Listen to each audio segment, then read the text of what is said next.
नमस्ते, जय हिंद। भारत तक देख रहे हैं आप। एक बड़ी खबर आ रही है। बड़ी खबर क्या है?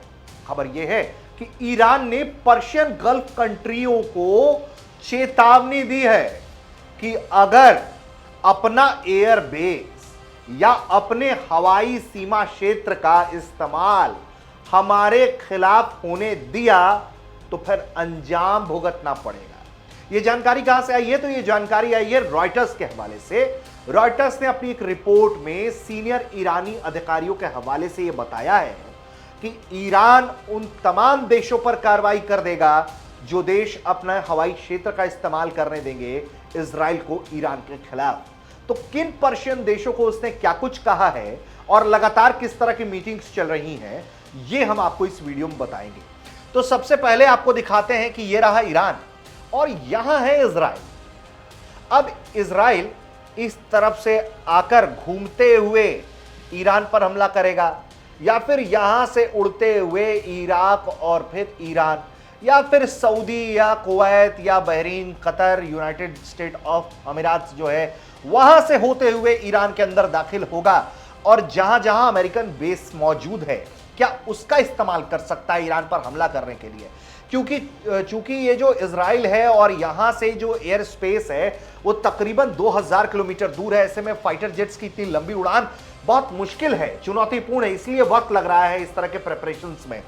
और इसको एयर रिफ्यूलिंग की जरूरत पड़ेगी क्योंकि 2000 किलोमीटर जाना और 2000 किलोमीटर आना लंबा हिसाब किताब बैठ सकता है। अगर 2000 भी सबसे शॉर्टेस्ट रूट भी अगर माने तो 1000 किलोमीटर अगर लगा ले तो फिर भी अप एंड डाउन 2000 किलोमीटर का हिसाब बैठता है, जो कि मुश्किल है किसी भी घातक फाइटर जेट्स के लिए एक बार में इतनी लंबी उड़ान करना, क्योंकि उसे एक्शन भी करना है, हैवी लोडेड होगा वो। तो ऐसे में किसी एयर बेस का इस्तेमाल हमले के लिए ना किया जाए, इसकी चेतावनी यहां से तेहरान यानी कि ईरान ने दी है इन मुल्कों को। किन मुल्कों को?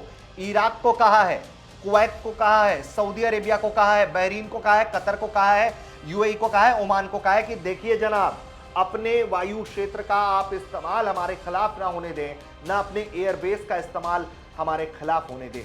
और इसके लिए इस तरह की जो जानकारी सामने आई है कि अगर ऐसा होता है तो जिस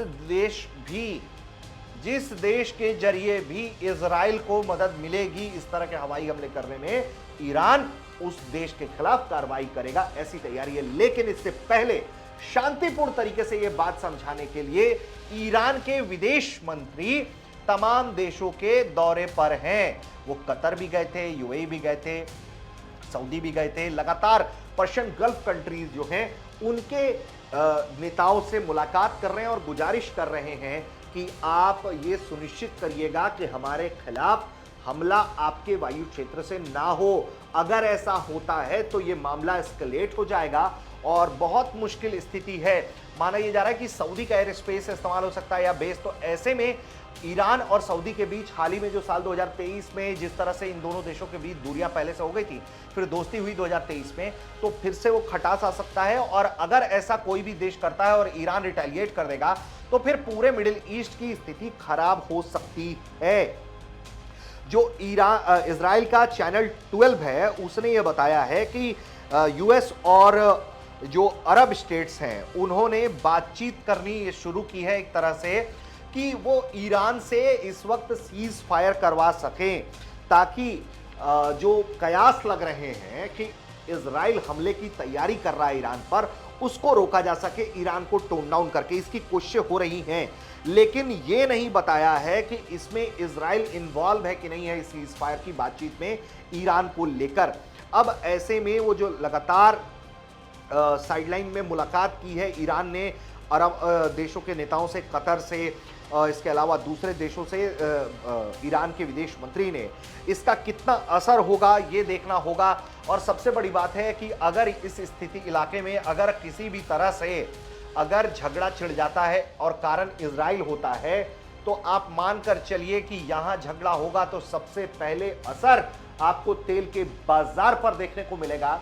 और फिर यहां जो कुछ हो रहा होगा वो जब पूरा दुनिया का ग्लोब आप देखिएगा तो उस पर असर पड़ता हुआ दिखेगा, तेल का और दूसरे खेल का, और उसका असर पड़ेगा आम आवाम के जेब पर, और ये कोई मुल्क नहीं चाहता है। तो ईरान पर किस तरह का हमला इजराइल करेगा ये लगातार संशय बना हुआ है, लेकिन फिलहाल ईरान की तरफ से ये सुनिश्चित करने का काम किया जा रहा है कि उस पर किसी भी पर्शियन गल्फ देश के वायु क्षेत्र का इस्तेमाल करके हमला ना होने पाए। यानी कि इजराइल के लिए चुनौती दिन ब दिन बढ़ती जा रही है। उम्मीद करते हैं कि आपको ये वीडियो पसंद आया होगा।